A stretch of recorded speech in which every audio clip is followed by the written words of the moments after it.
જ્યારે આપણે mutual fund એના રિટર્ન અથવા તો એના પોટેન્શિયલ વિશે વાત કરતા હોઈએ અથવા તો મ્યુચ્યુઅલ ફંડનું પ્લાનિંગ કરતા હોઈએ તો આજથી 15 વર્ષ 20 વર્ષ કે 30 વર્ષ પછીનું પ્રોજેક્શન આપણે કરતા હોઈએ છીએ ત્યારે ઘણા લોકોને આ વાત સમજવામાં અઘરી લાગી શકે છે અથવા તો નવા મ્યુચ્યુઅલ ફંડ ઇન્વેસ્ટરને આ હવામાં વાતો કરતા હોય એવું લાગી શકે એમ છે। એક એક્ઝામ્પલ જોઈએ આપણે કે મારા જન્મદિવસ એટલે કે 4 ફેબ્રુઆરી 1998ના રોજ જો મારા ફાધરે મારા માટે 1 લાખ રૂપિયાનું વન ટાઈમ ઇન્વેસ્ટમેન્ટ કર્યું હોય મ્યુચ્યુઅલ ફંડમાં, વન ટાઈમ મતલબ કે એના પછી એક પણ રૂપિયો એમાંથી કાઢ્યો નથી કે એક પણ રૂપિયામાં નવો એડ નથી કર્યો, તો અત્યારે એની વેલ્યુ શું હોઈ શકે છે? તો માની લો કે 1998માં તો મ્યુચ્યુઅલ ફંડ ઇન્ડસ્ટ્રીમાં બહુ જ ઓછા ઓપ્શન્સ અવેલેબલ હતા। એમાં પણ જો આપણે કેલ્ક્યુલેશન કરીએ તો Nippon India growth mid cap ફંડમાં જો 1 લાખ રૂપિયા ઇન્વેસ્ટ કર્યા હોય આજની તારીખે એટલે કે 28 વર્ષ પછી એની ફાઇનલ વેલ્યુ અત્યારે થઈ હોય 3,36,74,000 રૂપિયા, જે તમને સ્ક્રીનમાં દેખાઈ રહ્યું હશે। એટલે કે CAGR રિટર્ન ચક્રવૃદ્ધિ વ્યાજ 23.09% રિટર્ન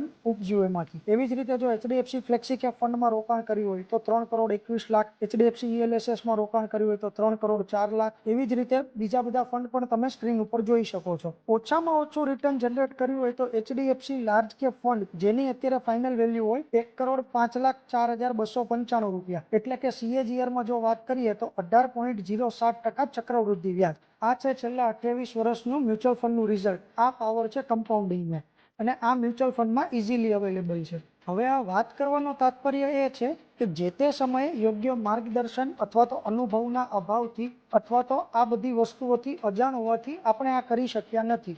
પણ હવે સમય સાથે ચાલવા માટે અથવા તો તમારા ભવિષ્યના પ્લાનિંગ માટે એ કંઈ પણ હોઈ શકે છે। તમારું રિટાયરમેન્ટ પ્લાનિંગ હોઈ શકે છે, તમારા બાળકોનો અભ્યાસ અથવા તો મેરેજ માટેનું પ્લાનિંગ હોઈ શકે છે, અથવા તો એમના માટે બિઝનેસ ફંડિંગનું પ્લાન પણ હોઈ શકે છે। તો તમે મ્યુચ્યુઅલ ફંડમાં રોકાણ કરો છો કે નહીં, અથવા તો તમને શું લાગે છે આ રોકાણ કરવું જોઈએ કે ન કરવું જોઈએ? જો તમે પણ ડિસ્કસ કરવા માંગતા હો કે મ્યુચ્યુઅલ ફંડમાં રોકાણ કઈ રીતે કરવું અથવા તો ફ્યુચરનું પ્લાનિંગ કઈ રીતે કરવું, then let's connect।